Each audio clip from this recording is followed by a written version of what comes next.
दोस्तों,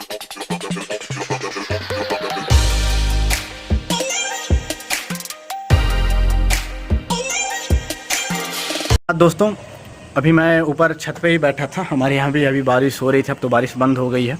थोड़ा सोचा कि अमरनाथ यात्रा से संबंधित कुछ आप लोगों को अपडेट और जानकारी दूं। जैसा कि आप लोगों ने कल देखा होगा, कल से खबर लगातार आ ही रही हैं कि ऊपर बादल फट गए हैं, 15 से 20 लोगों की जान चली गई है। तो वैसे तो 15-20 नहीं, करीब 35 से 40 लोगों की जान चली गई हो और अभी भी 30-35 लोग लापता बताए जा रहे हैं, जिसकी अभी रेस्क्यू ऑपरेशन चल रहा है। NDRF और जम्मू पुलिस और ITBP के जवान लगे हुए हैं। और अभी फ़िलहाल यात्रा भी, आपकी अमरनाथ यात्रा भी 2-3 दिनों के लिए रोक दी गई है, क्योंकि जो रास्ता है वो भी टूट गया है, बीच रास्ते से नाला गया है। तो अब जब तक वो रास्ता ठीक नहीं होगा तब तक आपकी यात्रा बंद रहेगी। मुझे लगता है 2-3 दिन में ठीक हो जाएगी। और काफ़ी दुखद खबर है, लेकिन अब होने को कौन टाल सकता है। चलिए, जो भी हुआ बाबा ने अपने हिसाब से किया, चलो कोई बात नहीं। लेकिन आप लोगों की भी यात्रा डेट है। तो पहली बात, अगर आप लोगों ने किसी जुगाड़बाजी से अपना मेडिकल सर्टिफिकेट बनवाया है और आप पूरी तरह से फिट नहीं हो, तो भैया आप लोग ऊपर अमरनाथ यात्रा करने नहीं जाना। क्योंकि जब से 29 जून से अमरनाथ यात्रा स्टार्ट हुई है, तो बहुत बूढ़े लोग सामने आ रहे हैं और फिर ऊपर ऑक्सीजन लेवल कम हो रहा है, फिर उनकी दिक्कतें हो रही हैं। किसी को अटैक आ रहा है तो किसी को कुछ आ रहा है। आज भी सुबह एक खबर आई थी कि अटैक से एक लोग की जान चली गई है। तो ऊपर काफ़ी दिक्कतें हो जाती हैं। तो अगर आप लोगों ने जुगाड़बाजी से अपना मेडिकल सर्टिफिकेट बनवाया है और आप पूरी तरह से फिट नहीं हैं, तो आप लोग अमरनाथ यात्रा नहीं करना, ठीक है।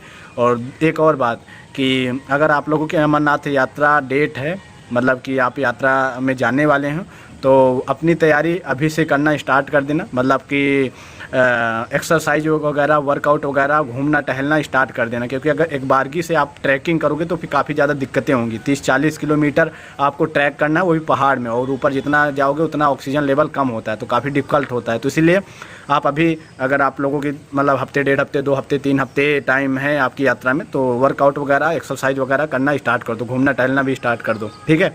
और एक बात और कि कुछ लोग यात्रा जाते हैं, वो चाहे अमरनाथ यात्रा हो या फिर केदारनाथ यात्रा हो, कहीं पर भी जाते हैं, घोड़ों के भरोसे जाते हैं कि हाँ, घोड़े में लद करके हम चले जाएंगे। तो भैया, अगर अमरनाथ या चाहते हो कि बाबा आपको आशीर्वाद दें और आपकी यात्रा सफल हो, तो आपको खुद अपने पैरों पर चल करके आपको यात्रा करनी होगी। कुछ लोग घोड़ों के भरोसे चले जाते हैं, घोड़े पे अपना सामान लाद देते हैं, उनके ऊपर खुद भी लग जाते हैं और जाते हैं कि हाँ चलो हमारा बाबा सुन लेंगे। अरे भाई, क्यों सुन लेगा बाबा? तुम कौन सी मेहनत करके आए हो?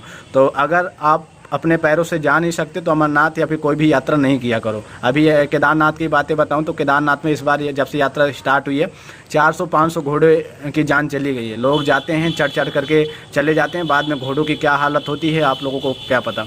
घोड़े जो खच्चर होते हैं वो सामान के लिए होते हैं, या फिर बीच में कई यात्रियों की काफ़ी ज़्यादा हालत ख़राब हो गई या कुछ ऐसा हो जाए, इमरजेंसी के लिए घोड़े वगैरह होते हैं, सामान वगैरह के लिए। आप खुद चढ़ करके जा रहे हो। फ़िलहाल कुछ लोगों को बुरा लग रहा होगा ये बात, लेकिन कोई नहीं। अगर आप यात्रा जाते हो, कोई भी यात्रा हो, चाहे अमरनाथ हो या केदारनाथ हो या वैष्णो देवी यात्रा हो, कोई भी है, अगर आपके पैरों में दम है, टांगों में दम है, तभी आप यात्रा करो, वरना घर बैठो, दिल से ही बाबा को या भगवान को याद करो, भगवान सुनेगा। आप जानवरों की भी जान ले लेते हो और फिर उससे कुछ आप लोगों को फ़र्क भी नहीं पड़ता। इस बार 400-500 घोड़े केदारनाथ यात्रा में मरे, लेकिन किसी को कुछ फ़र्क नहीं पड़ता। तो भैया, अगर आप अमरनाथ यात्रा जा रहे हो तो अपनी पूरी तैयारी कर लो। और एक बात यार, कि अगर आप यात्रा में जाते हो तो रेन कोट, अच्छे खासे ठंड के कपड़े और आपने शूज वगैरह अच्छे खासे लेकर के जाना। खाने के ऊपर कोई दिक्कत नहीं है, पानी पीने के वगैरह के भी ऊपर कोई दिक्कत नहीं है, बाबा भरपूर आपको भोजन पानी ऊपर देते हैं। बस आप अपनी सेफ्टी करना और कपड़े वगैरह अच्छे लेकर के जाना, और ठंड के कपड़े और तंबू, टेंट जो है वो हो सके तो अपना खुद करके लेकर के जाना। और टेंट अगर आप लोग अपना खुद का लगाते हो तो आर्मी वालों का जहाँ पर टेंट लगा रहता है तो उस पे अगल बगल पे लगाओ और ऊंची जगह पर लगाओ। कुछ लोग मौज मस्ती के चलते, मतलब मौज मस्ती लेने के चक्कर में नदी नालों के जस्ट किनारे लगा देते हैं और फिर ऐसे में ही दुर्घटना या फिर घटना घट जाती है। क्योंकि एक बार की पहाड़ों के मौसम को कुछ पता नहीं होता, कहो अभी बारिश हो रही है तो कहो अब तुरंत ठंड बढ़ जाए, तो कहो धूप निकल आए, तो कहो बादल फट जाए। ऐसा नॉर्मल सी बात है, पहाड़ी एरिया में ऐसा सी चीज़ें होती रहती हैं। चलिए, बस यही अपडेट देनी थी।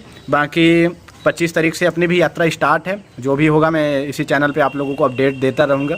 तब तक आप चैनल को ज़रूर सब्सक्राइब कर लो, साथ में नोटिफिकेशन बेल पे भी क्लिक कर लो। फिलहाल हमारे यहाँ का भी मौसम वैसे काफ़ी सुहावना हो रहा है, लेकिन पहाड़ी लोगों के लिए ये सुहावना मौसम भी काफ़ी ख़तरनाक होता है, क्योंकि कुछ पता नहीं कब क्या हो जाए।